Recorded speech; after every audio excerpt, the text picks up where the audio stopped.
Ištikimoji pietų ketvirta.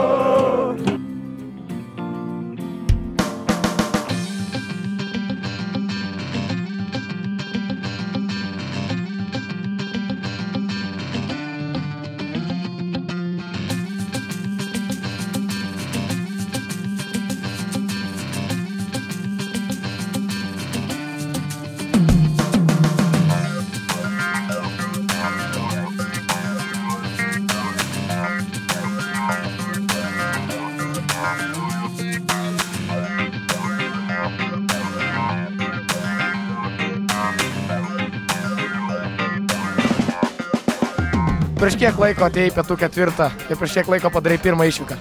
Mano pirma išvyka buvo užpraeitą sezoną ir tarp kitko irgi Šiaulius. Taip pat, kaip pradėjau, taip ir pabaigiau. Aš iš tikrųjų vertinu labai gerai, kadangi turėjau daug tokio, sakykime, laisvalaikio, kurį praleisdavau visiškai, ne taip, kaip, sakykime, galėčiau. Ir po pirmųjų rungtynių aš kažkaip jaučiu, kad tai gali tapti naujas laisvalaikio praleidimo būdas. Ir kuo toliau, to aš labiau jaučiuosi, grinai pietų ketvirtos šeimos nariu. Kaip vertini žaidimą?